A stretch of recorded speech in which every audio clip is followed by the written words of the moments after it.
大家好，我是苏苏姐姐的小木，今天给大家带来一款龙宝口巾包万事兴隆款。本教程电子图解可在微信小程序搜索“趣之社”进入查看。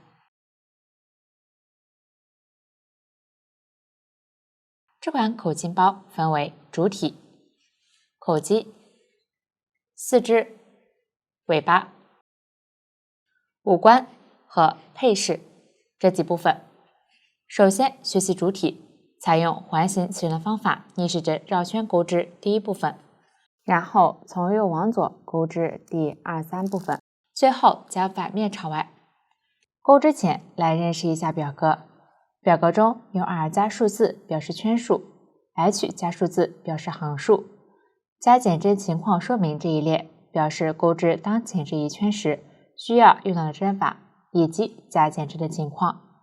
总针数这一列表示当前这一圈所有针法全部钩织完成后的总针数。用到的针法有 X 短针、V 短针加针、K 空针、锁针和引拔针。请看我演示具体的钩织方法。取出对应线材，小样颜色随机，具体的线材配色以及钩针的型号，请参考对应产品的详情页和指示图解。表格起针是环起，表示起针方法是环形起针，先单环起针。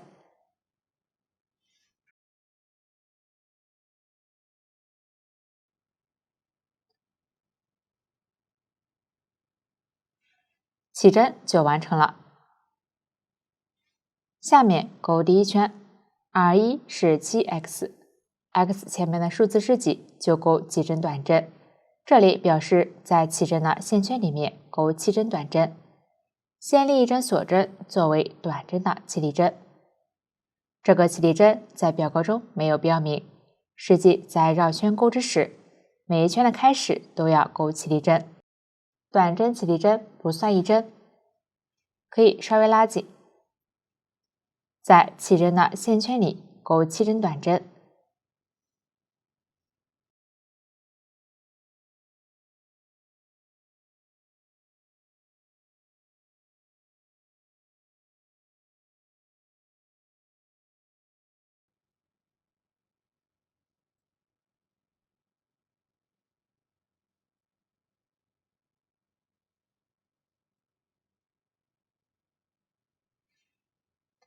完成后收一下起针的线圈，直接拉紧，收紧织片中心。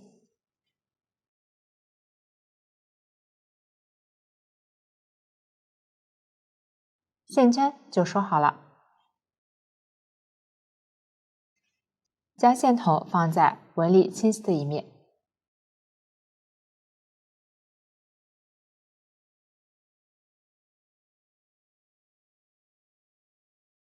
接着在这一圈第一个短针针目上钩一针引拔针，如果分不清楚，也可以从后往前数针目。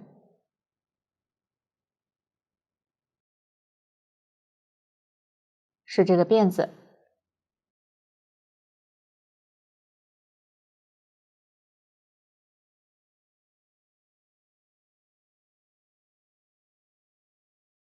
连接的引拔针不算一针，需要拉紧。引拔针在表格中没有标明，实际在绕圈钩织时，结尾都要钩引拔针并拉紧，这样第一圈就完成了。我们将纹理清晰的这一面作为正面，接着钩第二圈 ，R2 是7V，V 前面的数字是几，就连续钩几针短针加针，这里表示钩7针短针加针。先立一针锁针起立。我再强调一次，绕圈钩织时开始均要钩起立针，后面我就不重复说明了。先在上一圈第一个针目，也就是引拔的入针位置，钩一针短针加针。钩织时将线头放在钩针上方，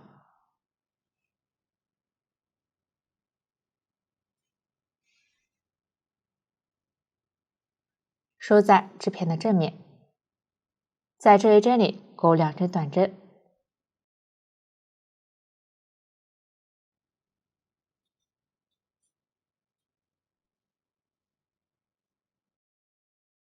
短针加针就钩好了。继续在左侧针目钩1针短针加针。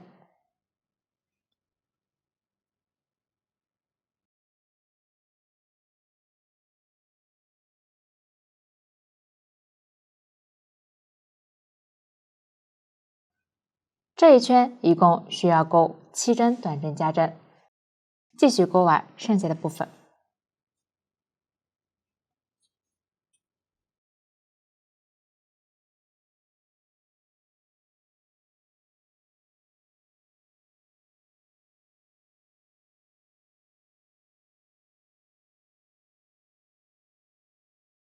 完成后可以核对一下针数，每一圈的总针数在对应的表格中都有标明，往后我就不再说明了。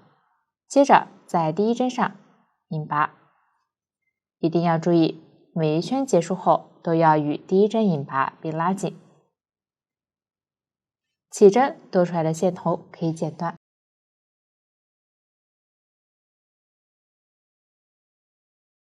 第2圈就完成了。继续钩第3圈，23是括号 xv 括号乘以7，这里的括号表示为一组，乘以几表示重复钩织几次。开始先钩1针短针，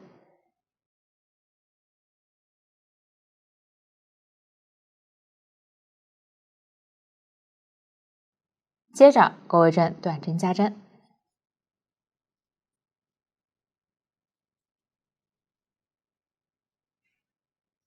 xv 就钩好了。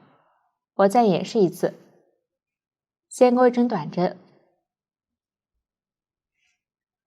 再钩1针短针加针。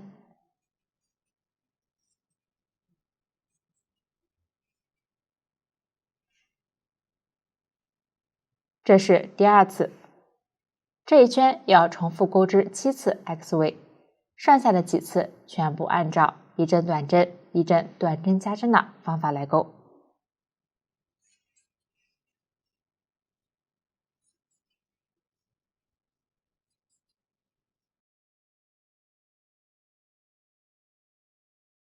最后引拔结束。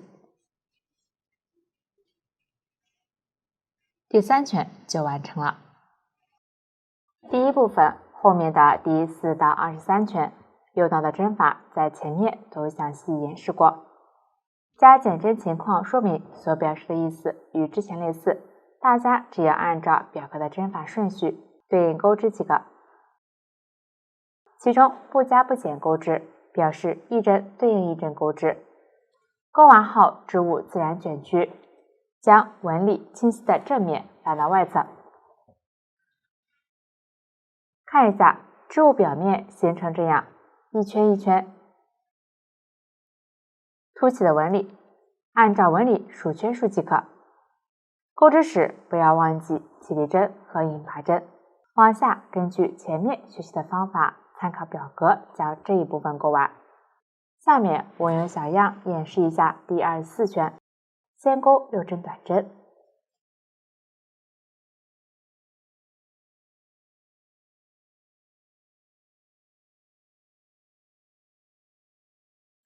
接着空1针不钩，继续钩6针短针。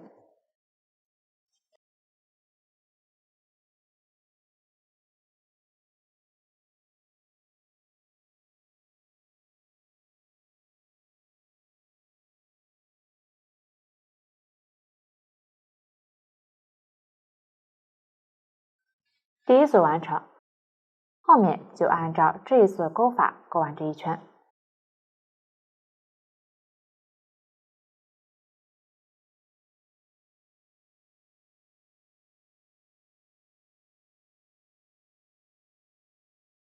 最后引拔结束。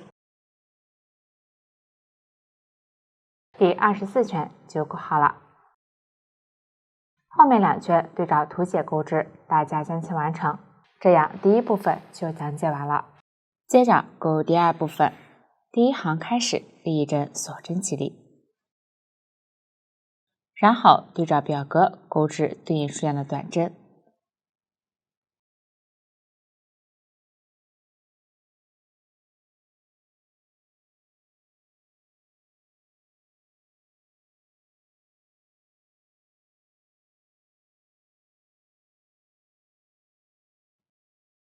完成后，剩余部分暂不钩织，第一行完成。接着钩第二行，这里全部从右往左钩织，先进行镀线，拉大线圈，将线团或织物从线圈里穿过，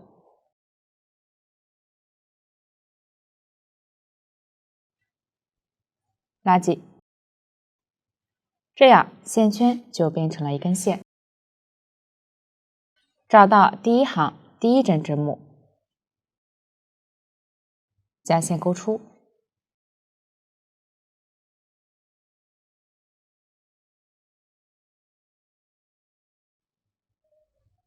调整一下，镀线需要贴合织物。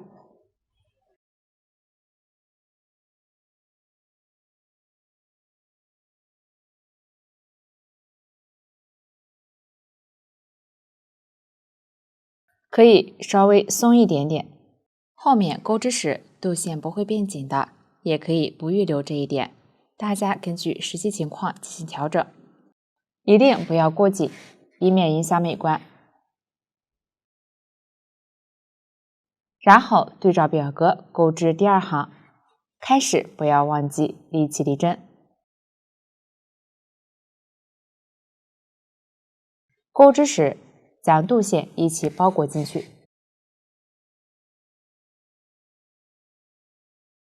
注意镀线尽量贴在正面。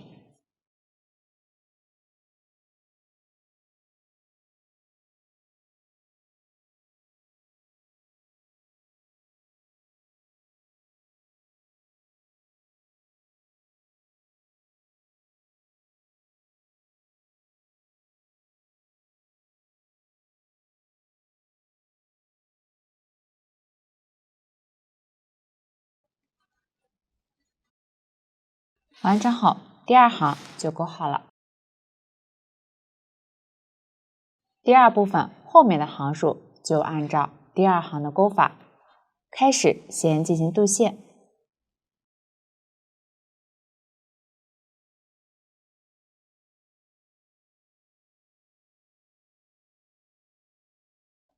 每一次都是在上一行第一针上接线。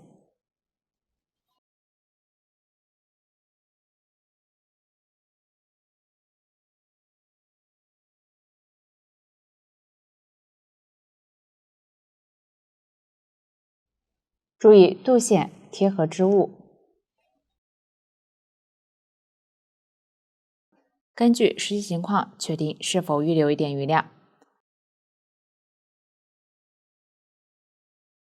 然后包裹镀线从右向左钩织，钩织时镀线尽量贴放在正面进行包裹，大家对照图纸将其完成。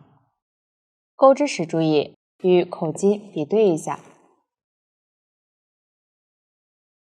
边缘弧度与口径的一半要大致对应。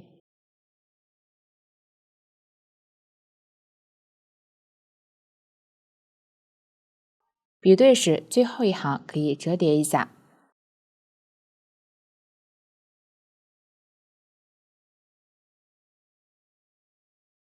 如果过大或过小，需要调整手松紧，重新钩织这一部分，以免影响美观。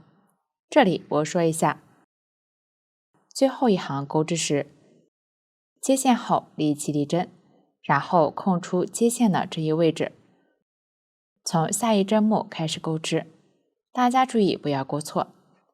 最后一行完成后，预留15厘米线头断线，钩一针锁针固定，剪断，拉紧，穿入缝针，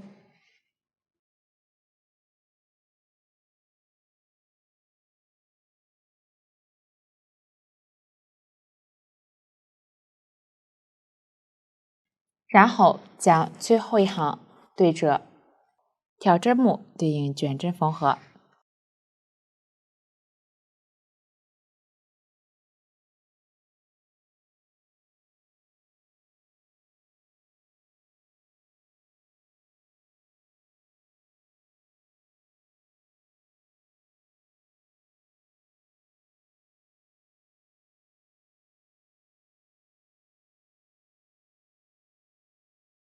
完成后，将线穿到正面，打结收好。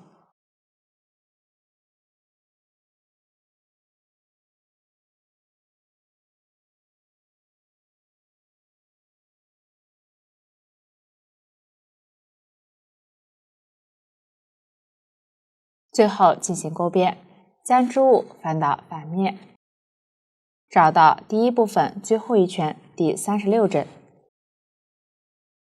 也就是第二部分边缘这一针，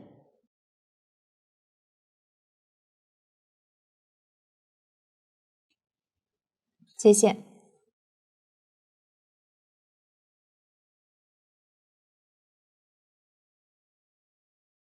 立一针锁针起立，同一位置钩一针短针，线头一起收一下。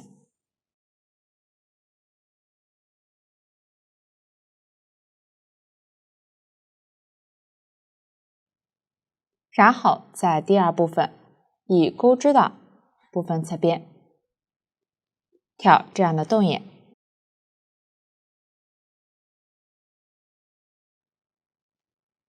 也就是每行边缘这样的入针位置，对应钩短针。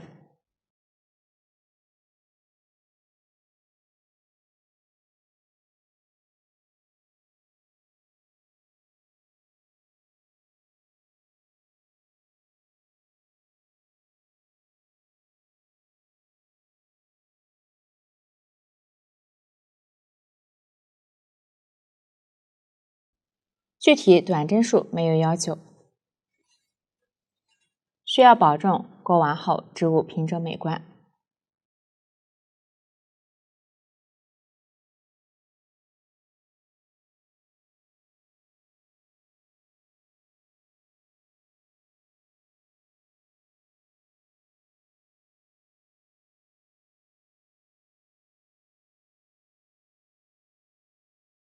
缝合位置也可以钩一针。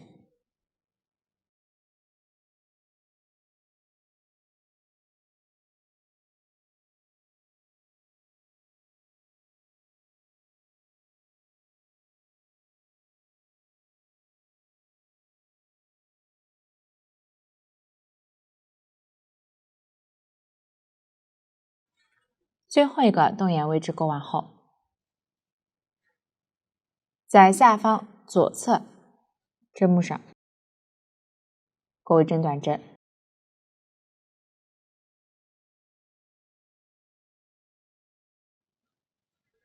这样第一行就完成了。接着钩第二行，先立一针锁针起立，翻面，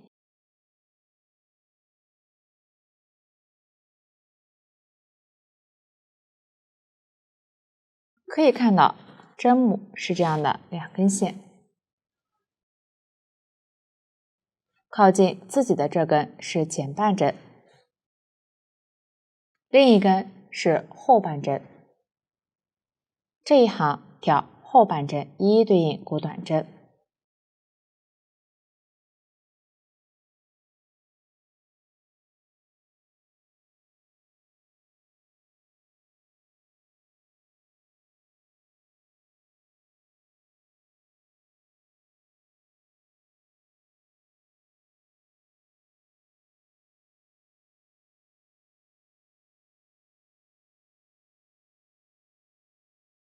最后预留5厘米线头断线。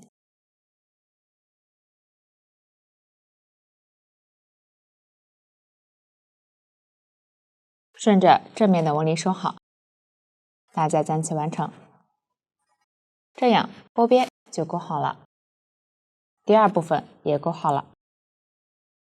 最后钩织第三部分，在第一部分剩余的位置找到第39针，也就是钩边入针位置左侧间隔2针的这一针，接线，另一针锁针起理，从接线位置开始不加不减钩至对应数量的短针。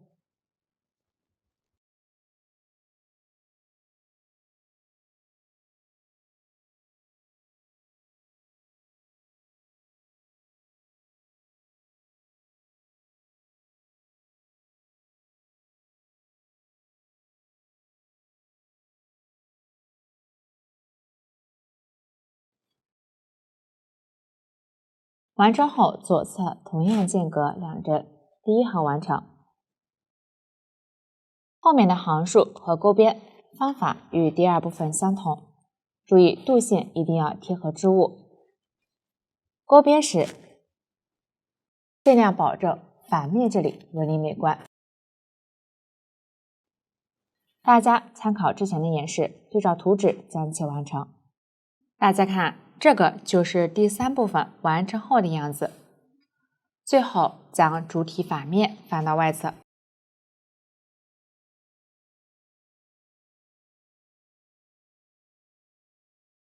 整理一下。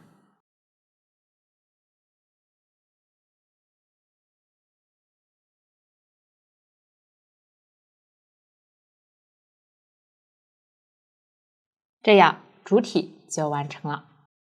接着在主体开口处缝合口径，这里我用小样演示，剪一段线，抽取2股，穿入细针，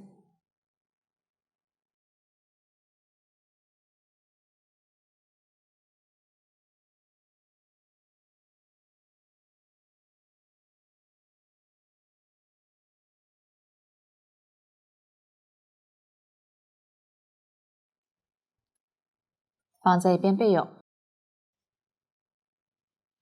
口径有这样的洞眼，有花纹的一面是正面，另一面是背面。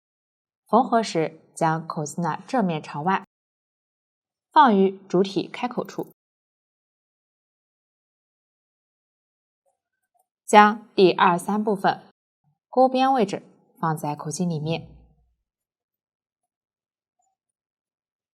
主要是最后这一行。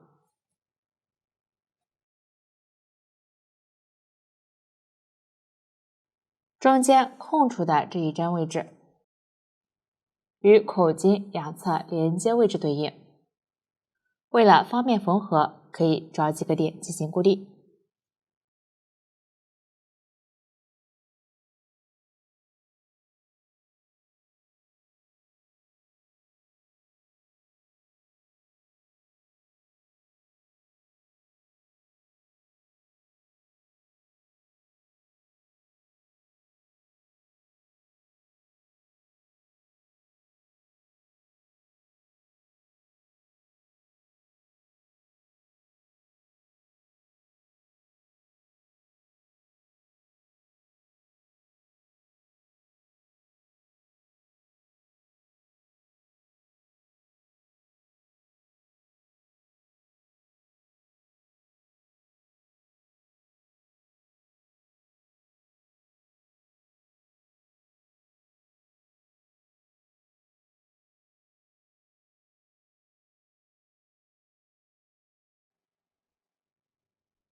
中间位置固定时，注意将钩边织物尽量塞到口径里面，并且织物与口径居中对应。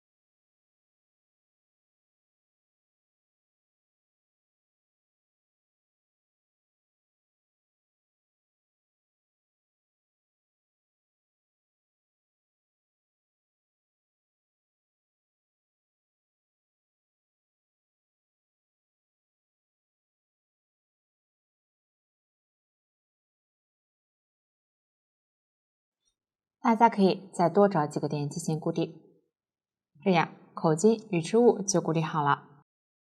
接下来开始缝合，剪取口径1周长度约3倍左右的主体线材，抽取2股穿入缝针，小样长度随机，在线尾打结。如果想要更牢固，也可以用3股缝合。使用回针缝的方法进行缝合，口径前后的缝合方法是一样的。我以任意一面为例来演示。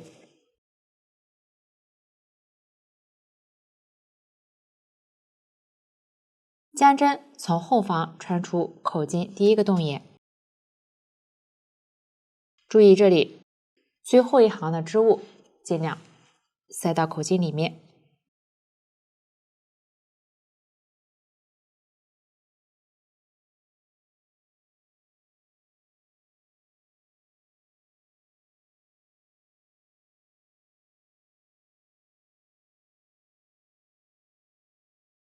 缝合时尽量穿过织物。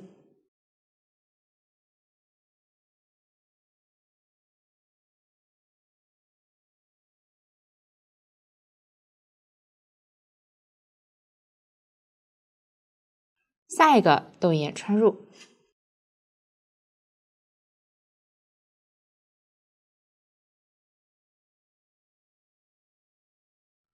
同时穿过预留的线圈，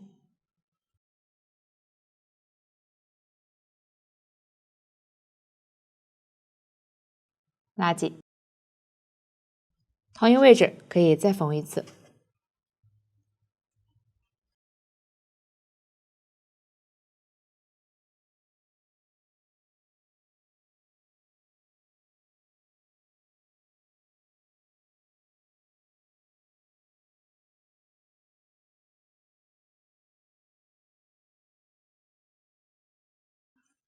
完成后，继续从织物左侧入针，口径外侧边缘可以抵住2行之间的凹痕处。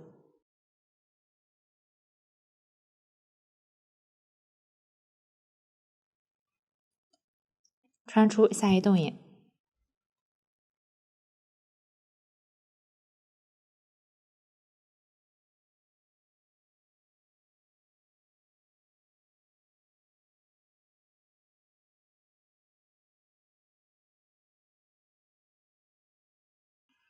接着回到前一个洞眼入针，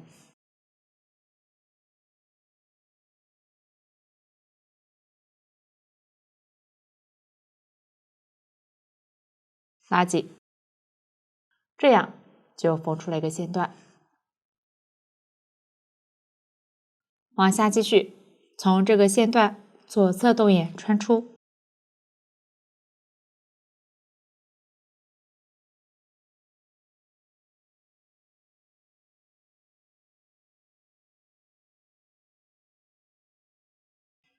下一洞眼穿入，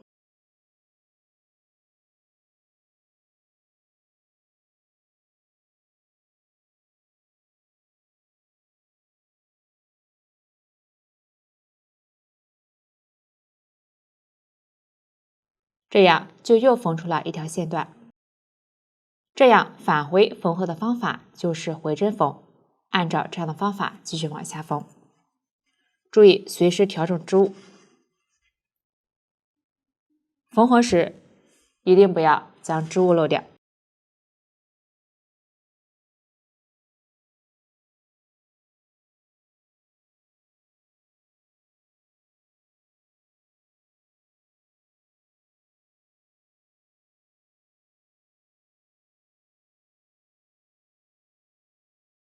入针时尽量从最后一行短针的入针位置入针。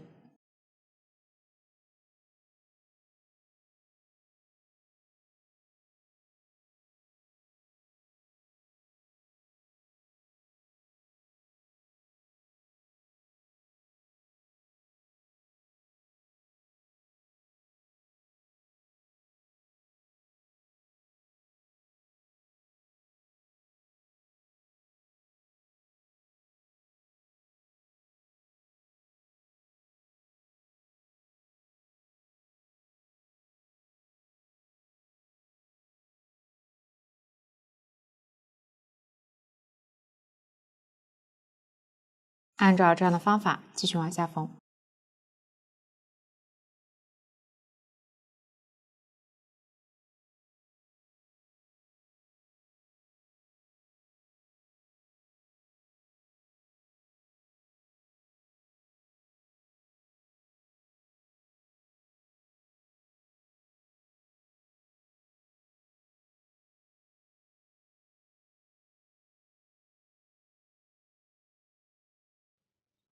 遇到固定位置时，固定的线可以取下。注意边缝边调整位置，织片均匀分布，不要有偏移。继续往下缝。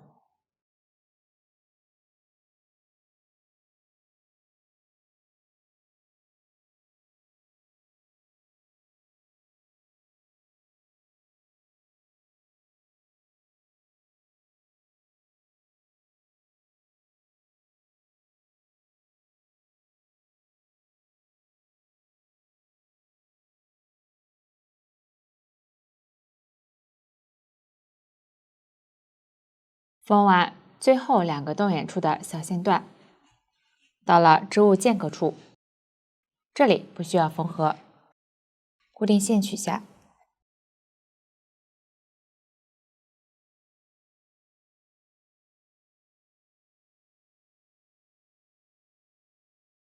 将线从织物里面带到另一面口径位置。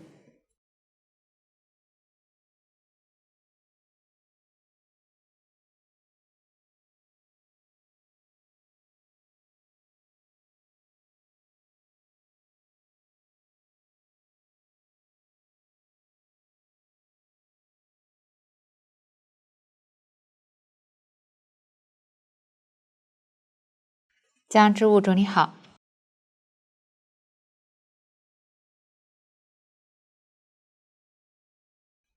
按照同样的方法进行缝合。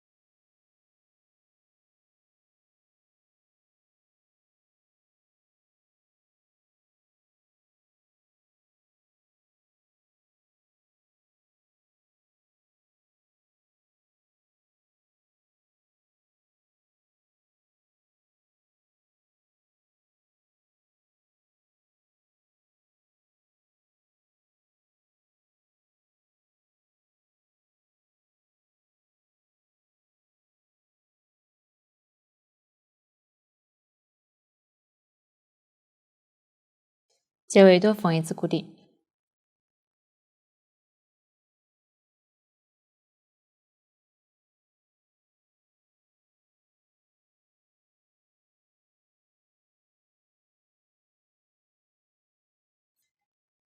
完成后打结藏线。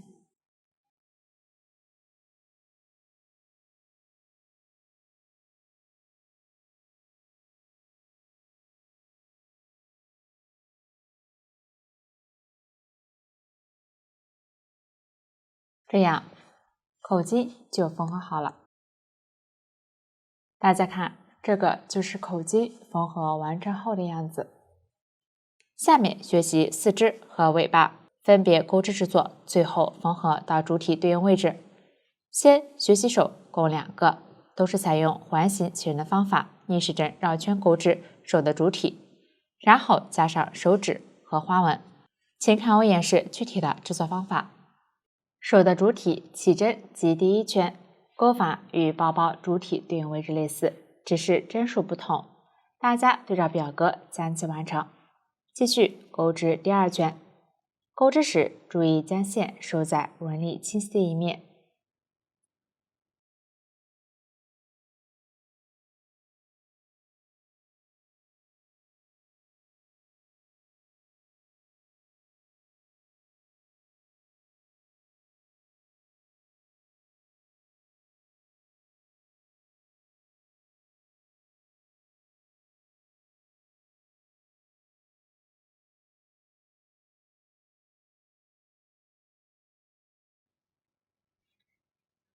引拔之前，将反面放到外侧。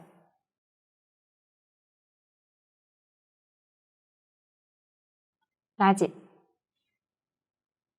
后面继续不加不减绕圈钩织，反面始终在外侧。最后预留30厘米线头用于缝合。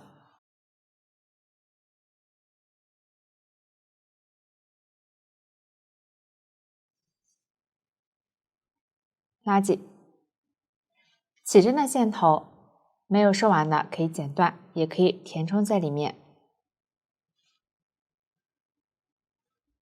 这样手的主体就钩织好了。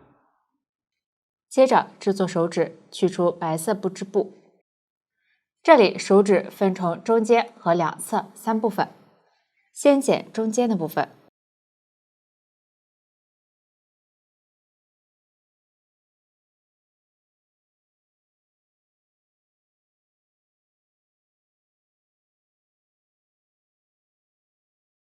剪出一个直径约0.5厘米的半圆。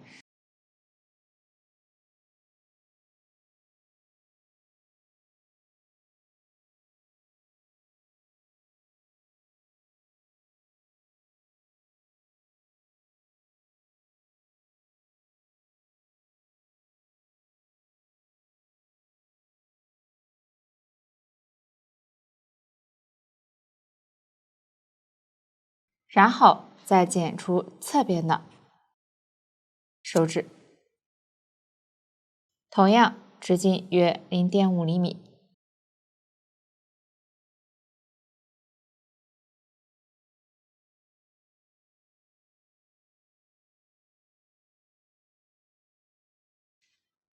上端同样是半圆，下方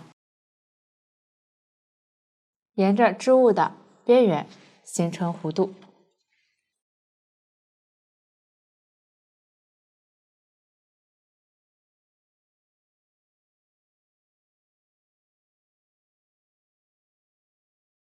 另一侧的手指对称，可以试一下，感觉形状合适后进行缝合。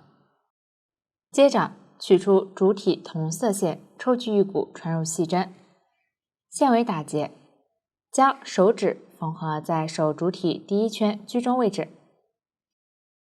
先固定线，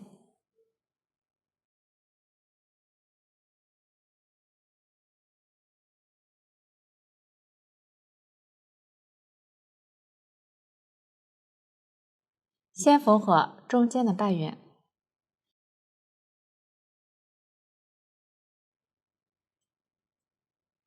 注意手沿着线头捏扁。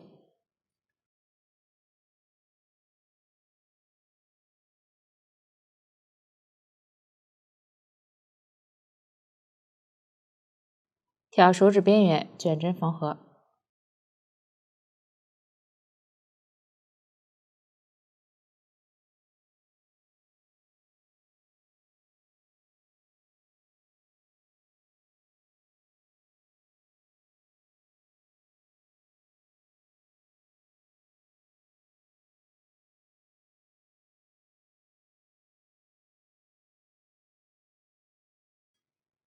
然后缝合两侧的手指。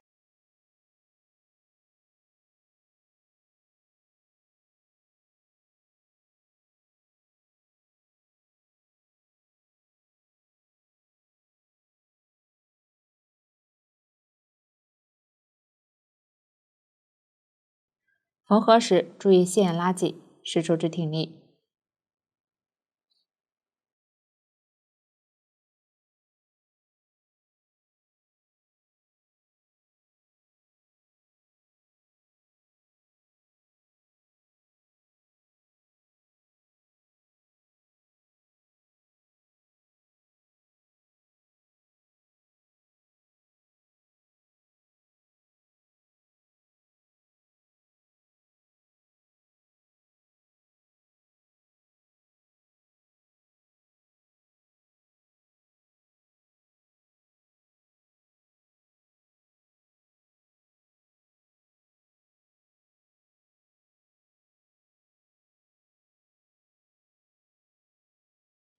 缝合好后，如果有觉得形状不太满意的，可以稍微修剪一下。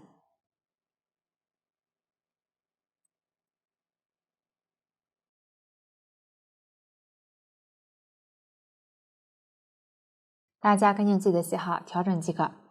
最后将线头藏好，另一个手的手指按照同样的方法缝合，大家将其完成。最后对照图纸剪取对应的线材，穿入缝针，小样颜色随机，在手主体第二圈针目位置绣制竖向线条。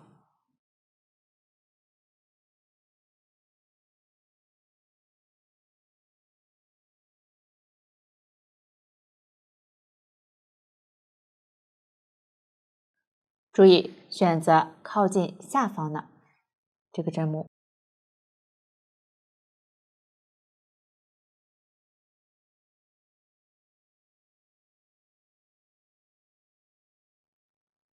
在左侧针目中间位置绣制短一点的线段，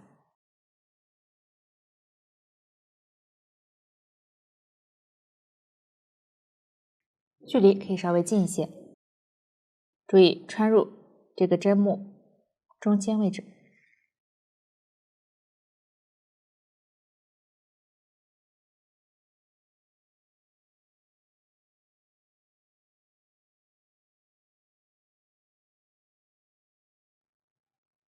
具体花纹大家也可以根据喜好调整。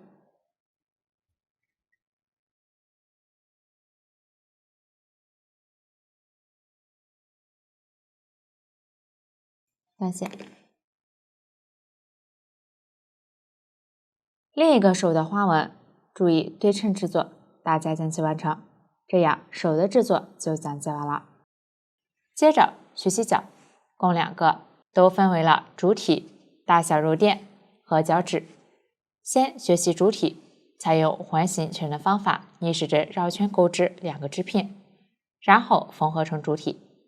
用到的新针法是 TV 中长针加针、T 中长针、FV 长针加针、FW 长针一针放3针，请看我演示具体的钩织方法。起针及第一圈钩法与包包主体对应位置相同，大家将其完成。小样已经提前钩好了，下面我演示一下第2圈的钩织。先立2针锁针起立，算作1针中长针，接着在下方引拔入针位置钩1针中长针加针，也就是在同一位置钩2针中长针。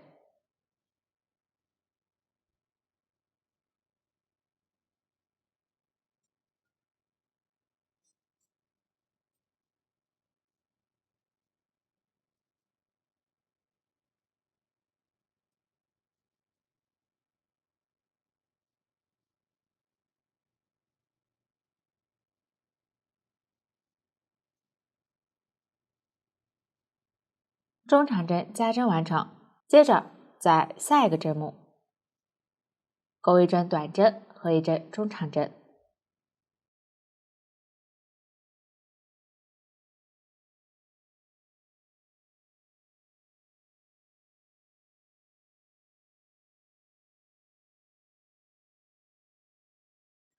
下一个针目钩1针长针加针，也就是在同一位置钩2针长针。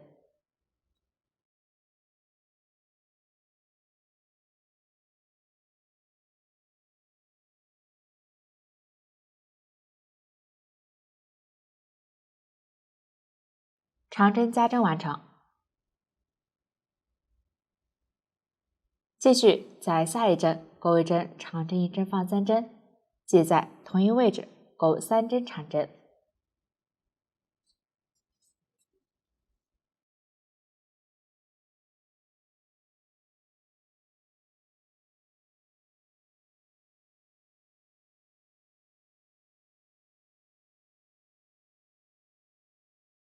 长针1针放3针完成，继续对应钩1针长针加针。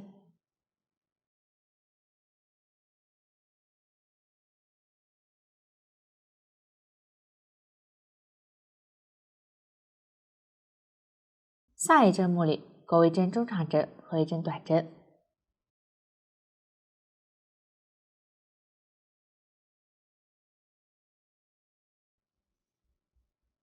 最后一针钩中长针加针。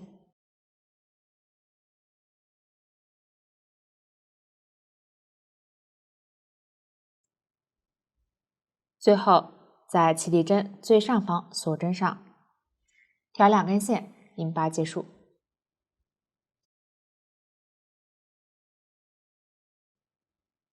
预留5厘米线头断线。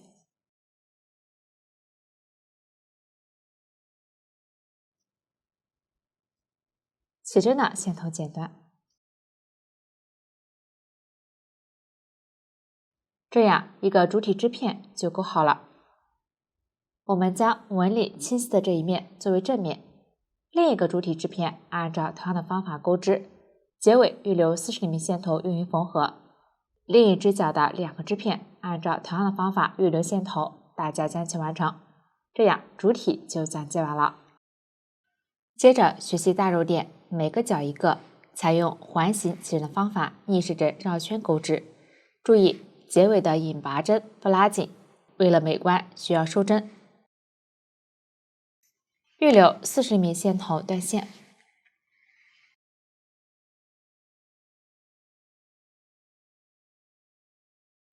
将线拉出。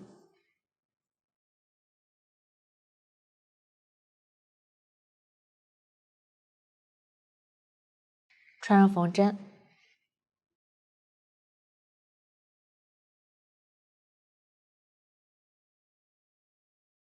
从引拔入针位置左侧针目穿入，再穿回线头所在的辫子，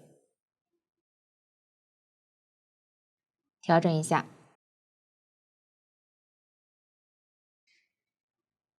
这样收针结尾看不出引拔痕迹，这样一个大肉垫就钩好了。下面将大肉垫缝到预留短线头的主体织片反面。大肉垫同样反面朝上，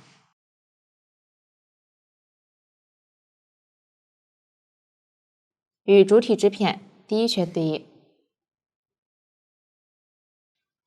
大肉垫起针的线头勾到主体织片的正面。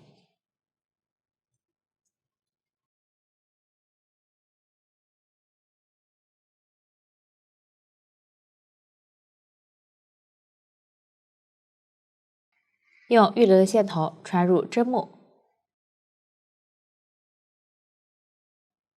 与主体第一圈针目对应钉缝。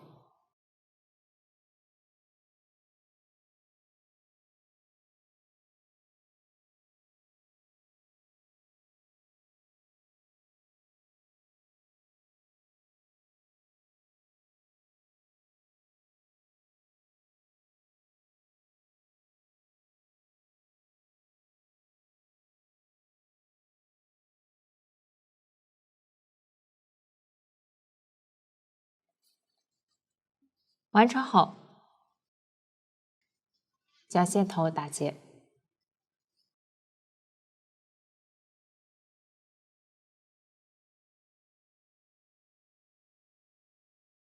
余线暂不处理，这样大肉垫就做好了。接着绣制小肉垫，继续用大肉垫结尾的线绣制，找到主体织片中间这7针长针，可以从正面看。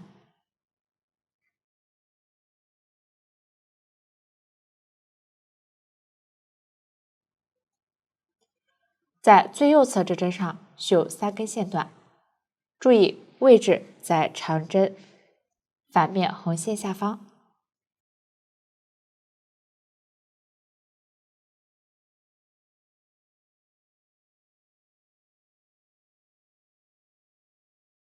尽量排列整齐。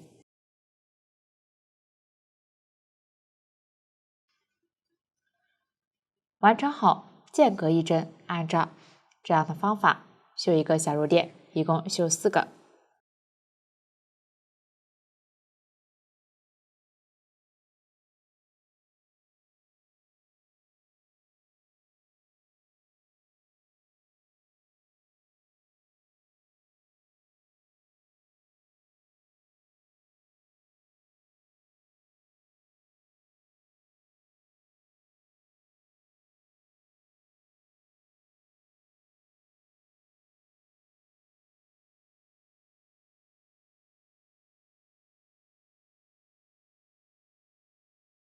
完成后在反面打结。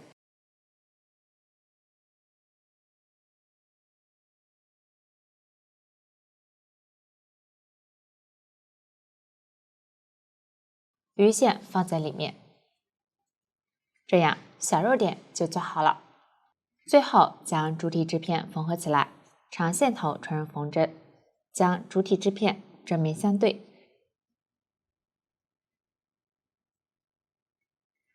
起立针位置对应，也可以找到短针位置。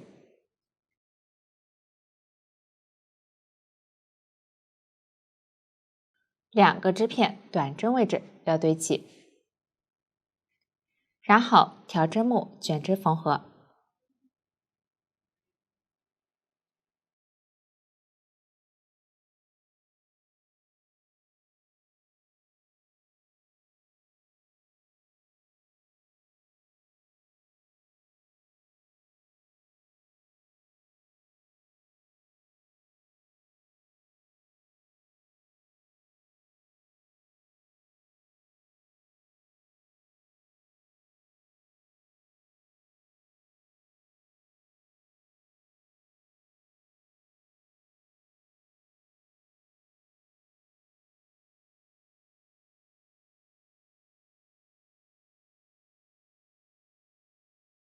缝到最后还剩一段距离时，将线头都藏到里面。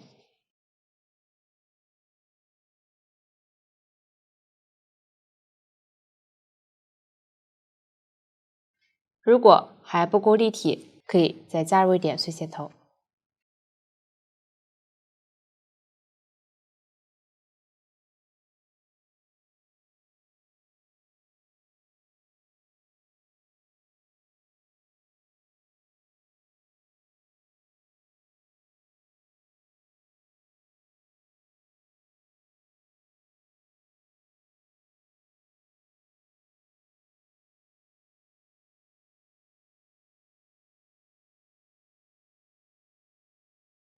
完成后，如果线头剩余较多，可以用于后面的缝合，这样主体织片就缝合好了。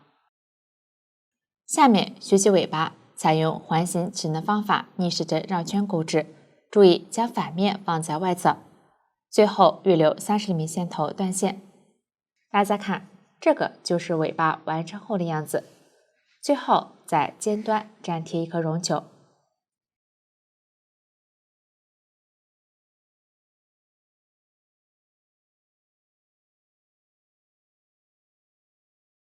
小样颜色随机，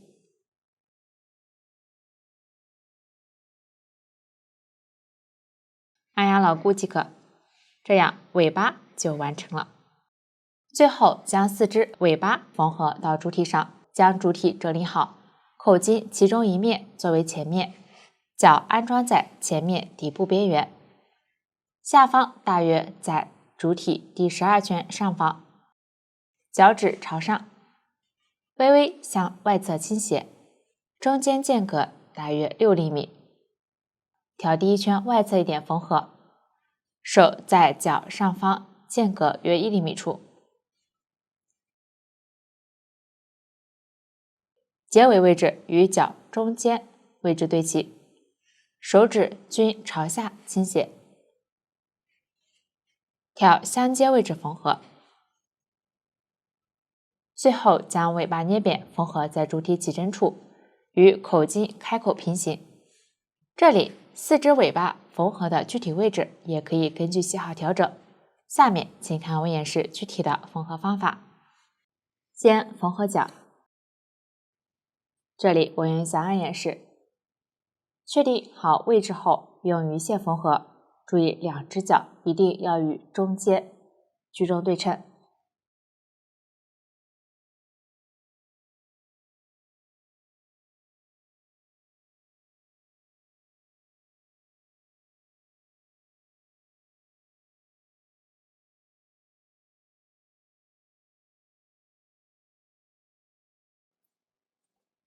注意边缝边调整位置，防止移动缝外。这里可以从表面挑线，也可以穿到反面。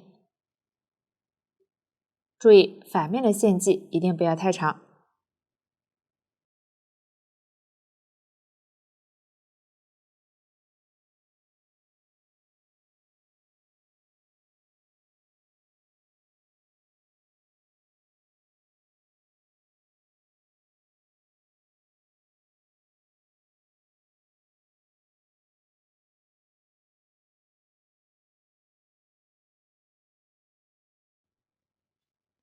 最后打结藏线，另一个角对称缝合即可。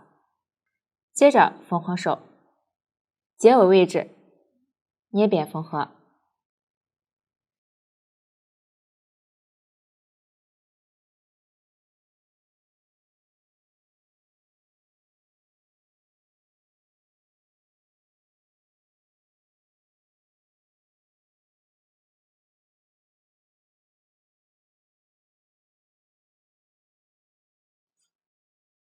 缝合时注意袖织的线段在偏下位置，确认合适后，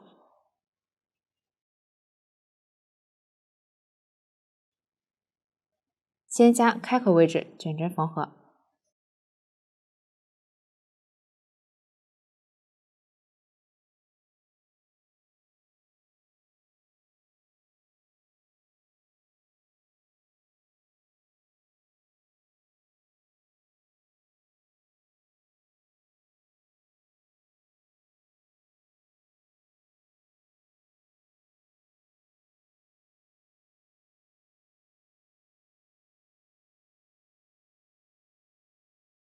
固定牢固后，沿着相接位置边缘缝合。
缝好后，将线头收好，另一只手对称缝合即可。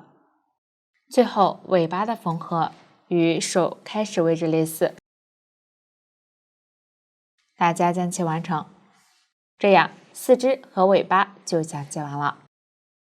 下面学习五官，包括耳朵、龙角、鬓角、嘴巴、眼睛和腮红。先钩织耳朵，共2个，采用锁针起针的方法来回往返钩织，完成后缝合到主体前面2侧，最后涂抹腮红。用到的新针法是 W 短针1针放3针，请看我演示具体的钩织方法。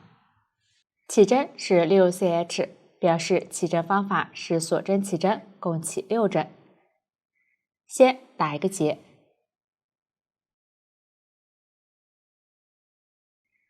然后钩6针锁针，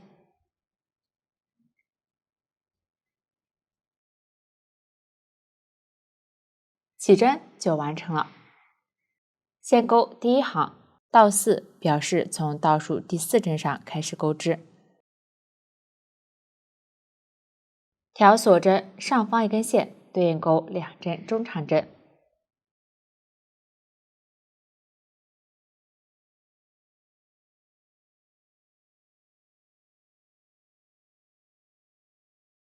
最后一个锁针上钩1针短针1针放3针，也就是在同一位置钩3针短针。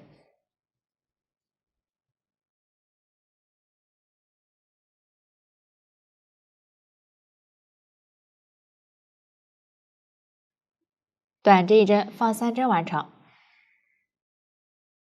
继续挑之前的入针位置，对应钩3针中长针。注意不要穿到这个锁针位置。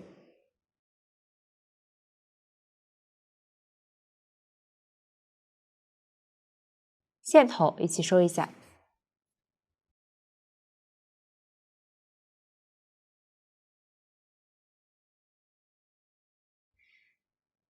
最后一针中长针，挑这个锁针的2根线钩织。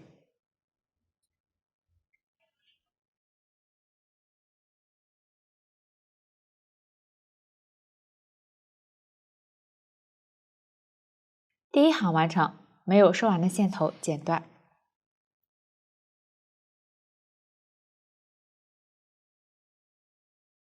接着钩第二行，先立一针锁针起立，翻是翻面的意思，将织物逆时针翻转，挑针目钩织对应的针法。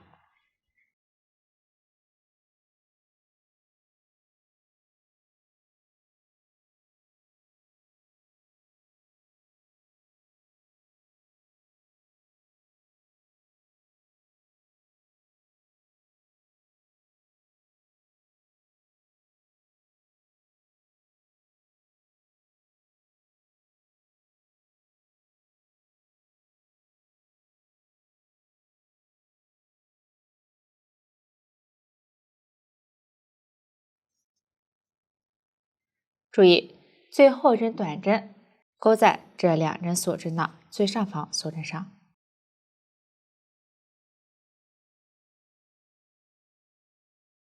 完成后，预留30厘米线头用于缝合。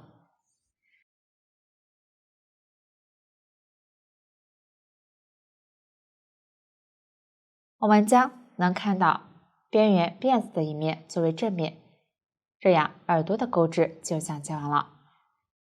下面缝合耳朵，线头穿入缝针，找到主体前面，口径下方这2行短针，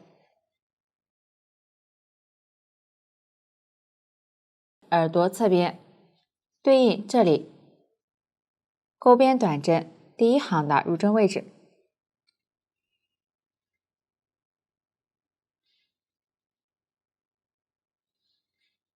下方外侧边缘与口径这个洞眼位置大致对齐，可以稍微盖住洞眼。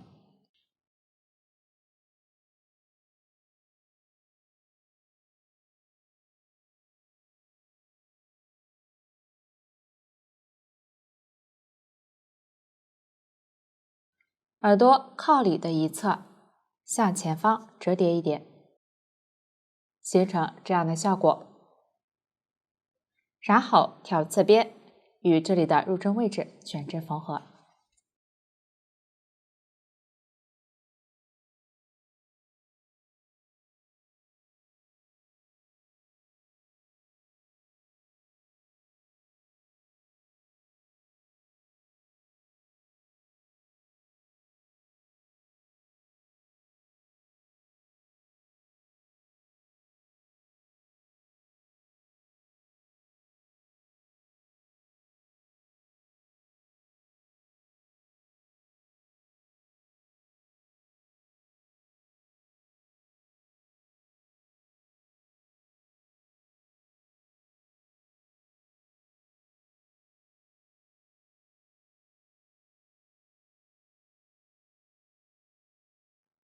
最后打结藏线，另一侧耳朵对称缝合，打结将其完成。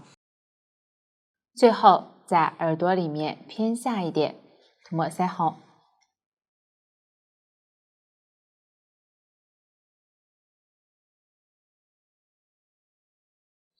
这样耳朵就讲解完了。下面学习龙角共2个，单个龙角先采用环形起针的方法，逆时针绕圈钩织第一部分，然后钩织第二部分，并与第一部分合并钩织。用到的新针法是 A 短针减针，完成后填充缝合。请看我演示具体的钩织方法。先钩第一部分，大家对照表格钩织即可。这里注意，第一圈引拔针前，线头放在反面，直接引拔。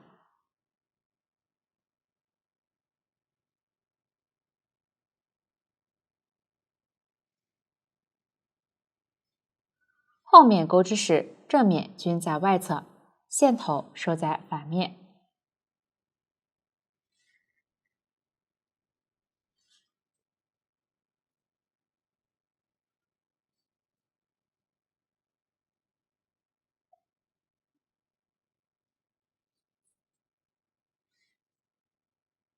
大家对照表格将第一部分完成。完成后，结尾预留15厘米线头断线。大家看，这个就是第一部分完成后的小样。接着钩第二部分，第一圈钩法与第一部分第一圈类似。下面我演示一下第二圈，先钩3针短针。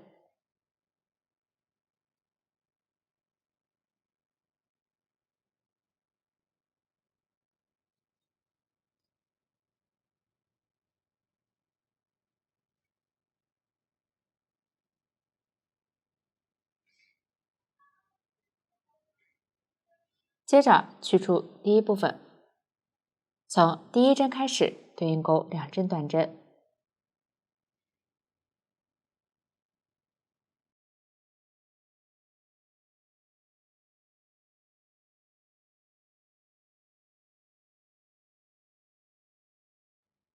一针短针减针，先穿入左侧短针的前半针，也就是这样一根线，再穿入相邻短针的前半针。钩针上有3个线圈，绕线将线勾出前2个线圈，还剩2个线圈，再绕线一次穿过。短针减针完成，右上方的辫子就是起针目，这种只挑前半针钩减针的方法称作隐形减针。用这种方法钩织，针与针之间的缝隙比较小，织物整体更精致。继续再钩一针短针减针，钩针依次穿入左侧相邻2个针目的前半针，将线勾出前2个线圈，再绕线一次穿过。短针减针完成，继续钩2针短针。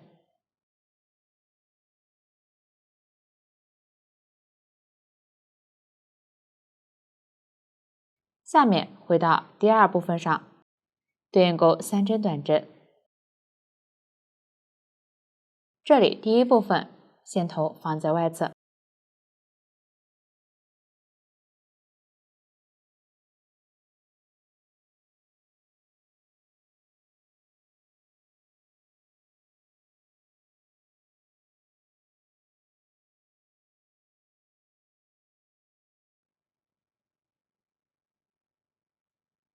最后拧拔结束。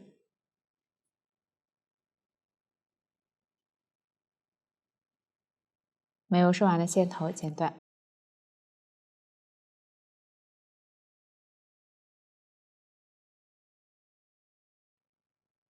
这样第2圈就钩好了。后面2圈继续对照表格绕圈钩织，最后预留20厘米线头断线。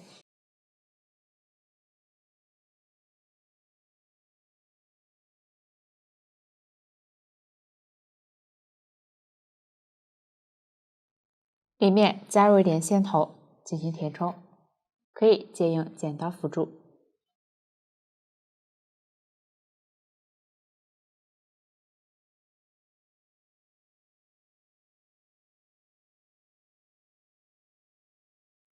最后将第一部分预留的线头穿入缝针，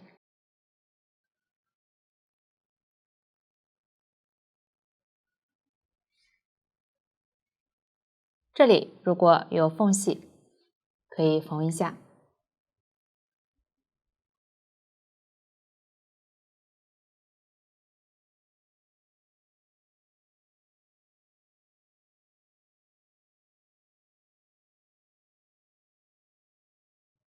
然后藏好线头。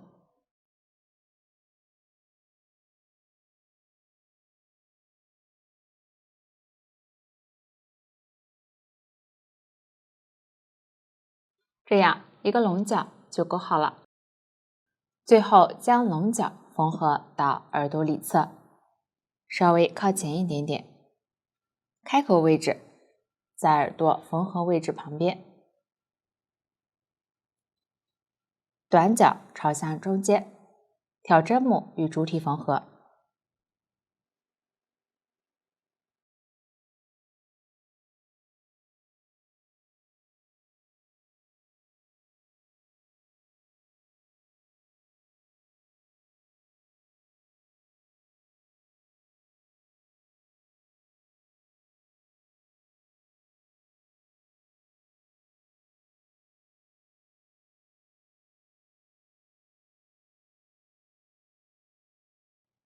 注意拉紧，使其挺立。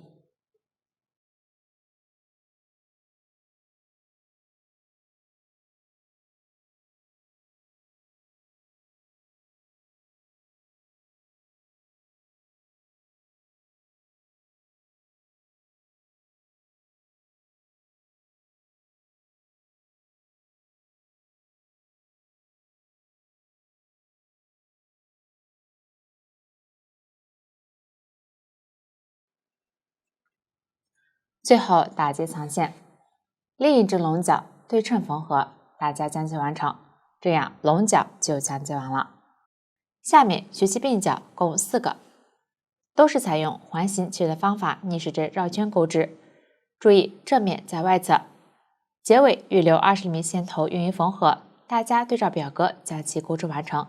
接着加上金线装饰，然后缝合到耳朵下方，一边2个。请看我演示具体的制作方法。这里我用小样演示一下金线装饰的制作，取出金线穿入缝针，对折后取出一个鬓角，沿着线头捏扁，在第2圈上绣制2条倒8的线段。具体线条走向也可以根据喜好调整。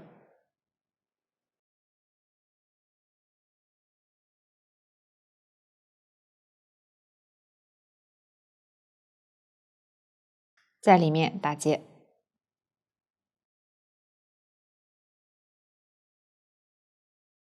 可以多打几个。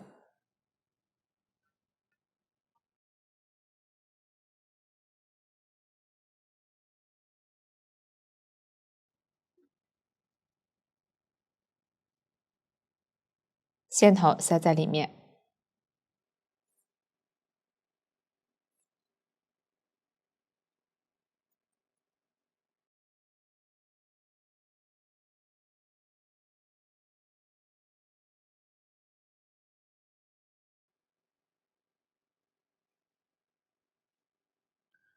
这样金线装饰就绣好了。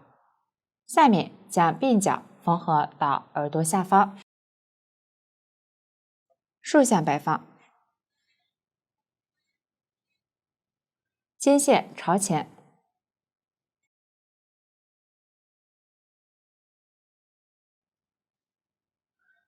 挑前后对应针目卷针缝合。同样在钩边的第1行入针位置机械缝合，完成后打结藏线即可。其余鬓角按照同样的方法缝合，注意排列整齐，大家将其完成，这样鬓角就讲解完了。下面绣制眼睛、嘴巴，取出对应线材，抽取2股穿入缝针，找到这一部分大概第4行中间位置，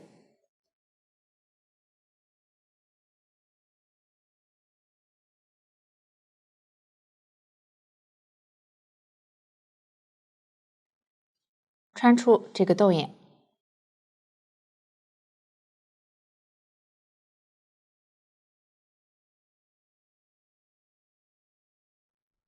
在右侧第2根横线下方中间位置穿入，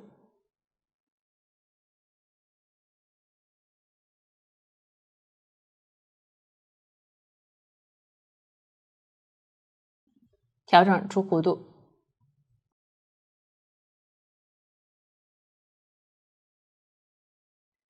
调一点胶水粘贴固定。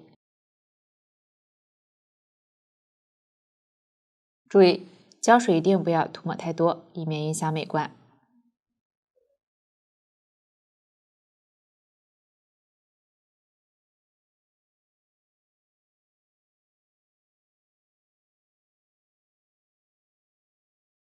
另一侧对称制作。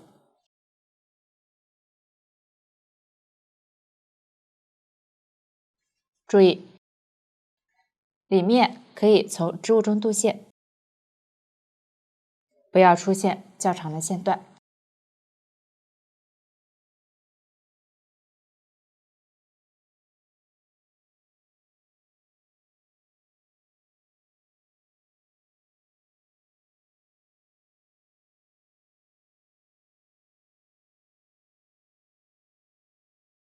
两侧弧度尽量对称。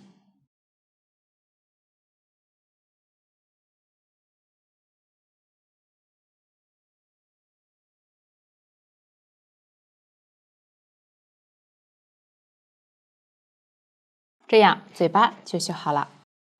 接着在中间这个出针位置，左侧第3个洞眼出针。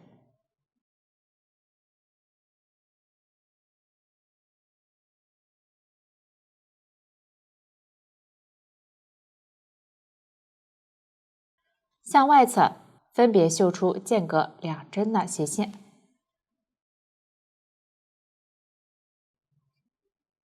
大概在这个位置。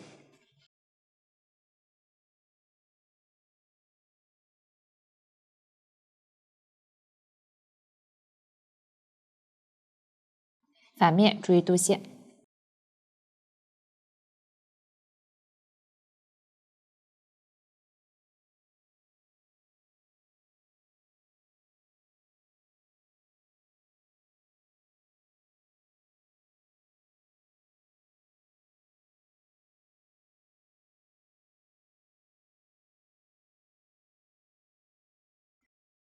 这里的线段大家也可以用胶水固定。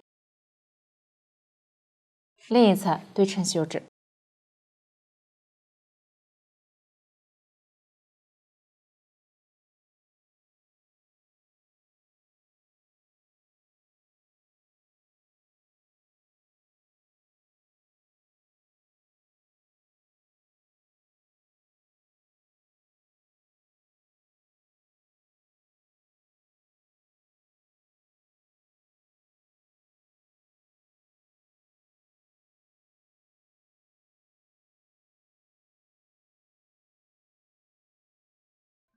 最后藏好线头，这样眼睛、嘴巴就绣好了。下面在眼睛两侧偏下位置涂抹一点腮红，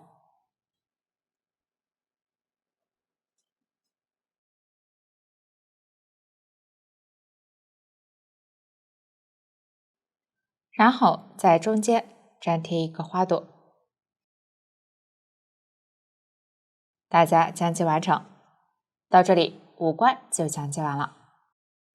下面学习配饰，来看成品。配饰包括福字、饰子、帽子和包带。先粘贴福字，竖向粘贴在两手之间，稍微靠右一点，顶端距离嘴巴间隔0.5厘米左右。具体位置大家也可以根据喜好调整。两端压在手的下方，大家将其粘贴完成即可。下面学习饰子，分为大饰子和小质子，分别制作，然后缝合到主体上。先钩织大饰子，分为果实、湿地和梗，分别钩织，然后组装起来。果实采用锁针起针的方法，逆时针绕圈钩织，请看我演示具体的钩织方法。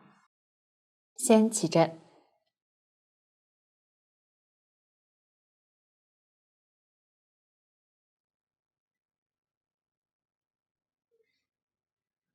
然后从倒数第2针开始对应钩5针短针，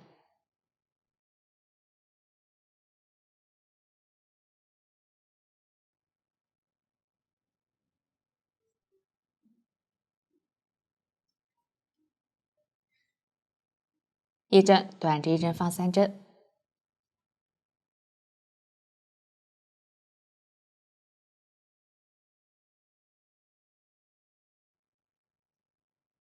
四针短针，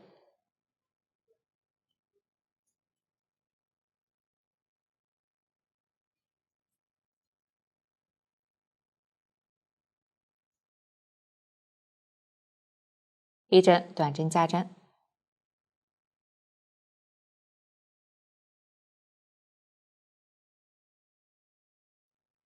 最后引拔结束。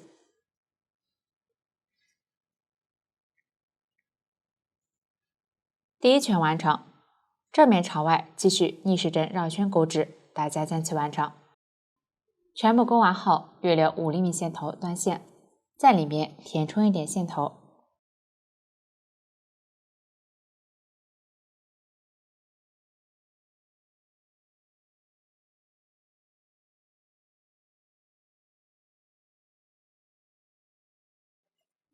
稍微鼓起即可，这样果实就勾好了。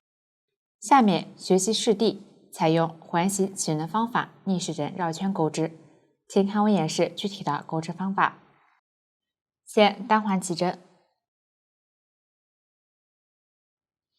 钩2针锁针，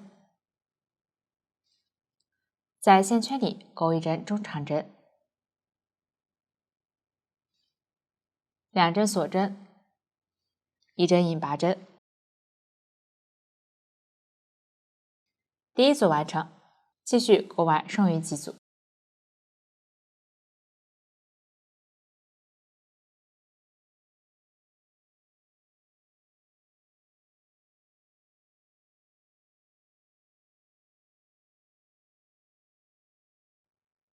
最后预留20厘米线头断线。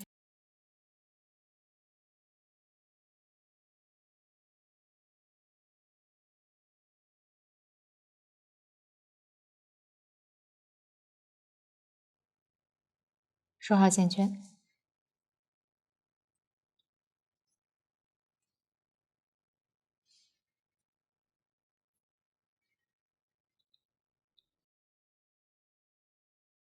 起针的线头在反面藏好，这样试地就钩好了。最后钩织钩，剪一段对应线材，小样颜色随机，抽取2股钩丝，钩4针锁针，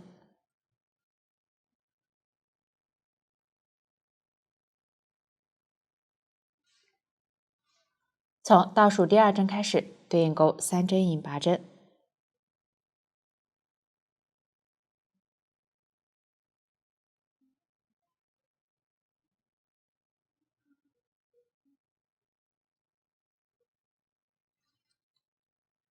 预留15厘米线头断线。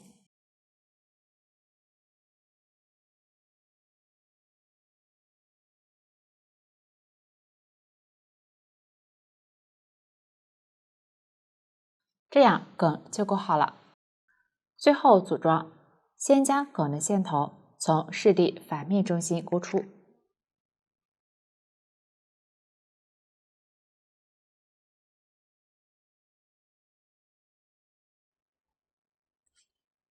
长线头穿入缝针，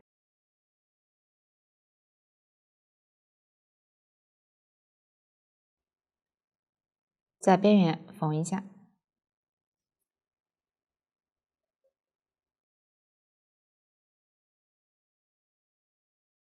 打死结。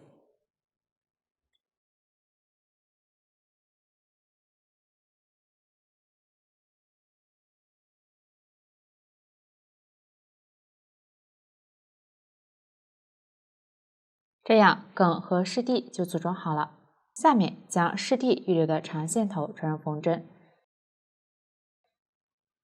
与果实开口缝合起来。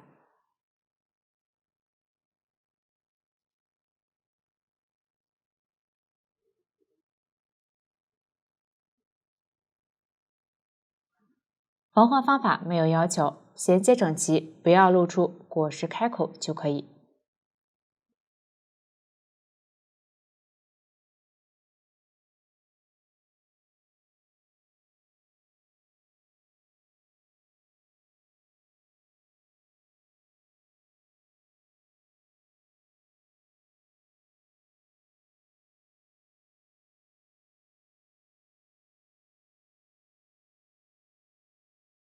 最后藏好线头。这样一个大式子就做好了。下面学习小式子，同样分为果实、湿地和梗。湿地和梗的钩枝与大式子对应位置相同，果实的钩法类似，大家对照图纸将其钩枝完成即可。果实内部也填充一些，最后按照同样的方法组装，大家将其完成。这样小式子就讲解完了。最后将小式子和大式子固定在两腿中间，小式子在左，分别向两侧倾斜，盖住一点福字。果实侧边与主体相接位置缝合，这里重新曲线缝合，方法与角相同。大家将其缝合完成，这样式子就讲解完了。下面学习帽子，分为果实、湿地和梗。其中湿地和梗与之前式子部分的钩法相同，大家将其完成。果实采用环形起刃方法逆时针绕圈钩织，大家对照表格将其钩织完成。正面朝外，结尾预留30厘米线头用于缝合，然后将湿地和梗组装起来，方法与之前相同。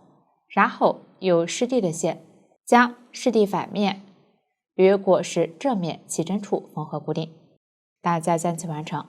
最后将帽子缝合在两个棱角之间，后方距离口径约 0.5厘米，挑最后一圈针目与主体定缝，里面可以根据喜好选择是否填充，最后藏好线头，大家将其完成。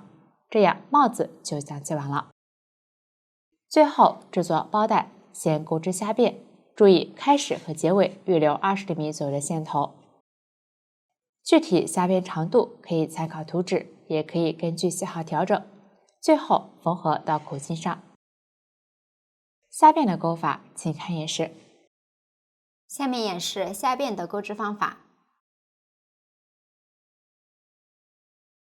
锁针起针，钩2针锁针，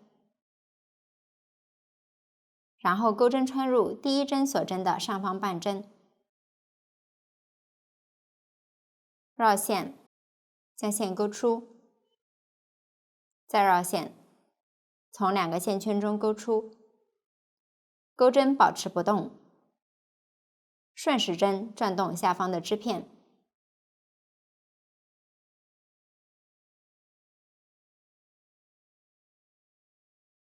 然后钩针挑起这样的2根线，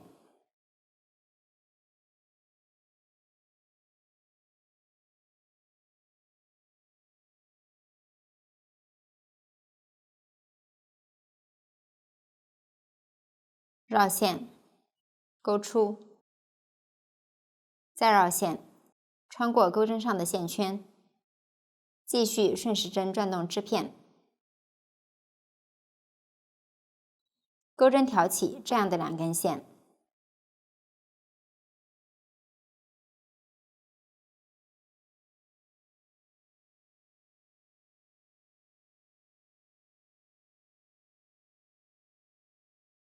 绕线，钩短针，继续往下，顺时针转动织片，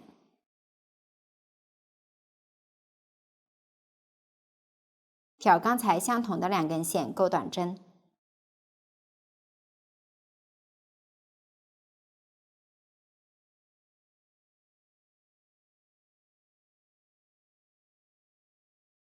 后面一直重复这样的方法，顺时针转动织片，然后挑左上方竖着的2根线钩短针。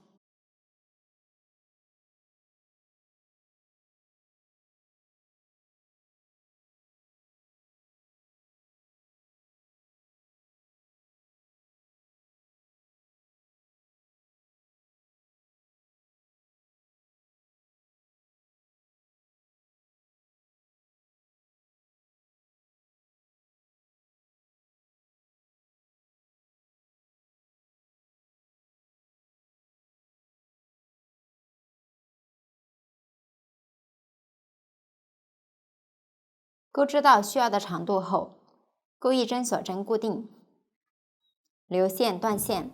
如果需要缝合，则留长线头。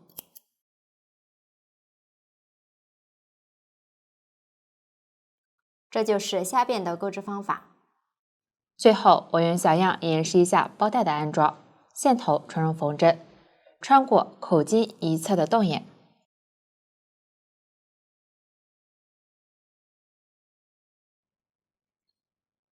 多缝几次固定。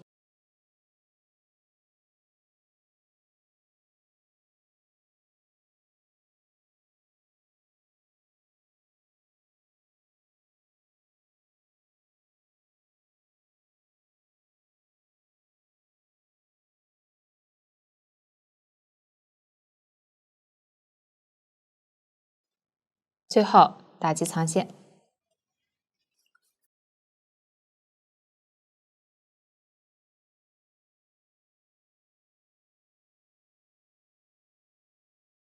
另一端按照同样的方法缝合，注意包带尽量不要扭转。大家将其完成，这样包带就完成了。到这里，整个包包就全部讲解完毕。如果大家在钩织过程中还有不清楚的地方，可以与我们的客服联系。苏苏姐家一针一线，享受生活乐趣。感谢大家的观看，我们下期再见。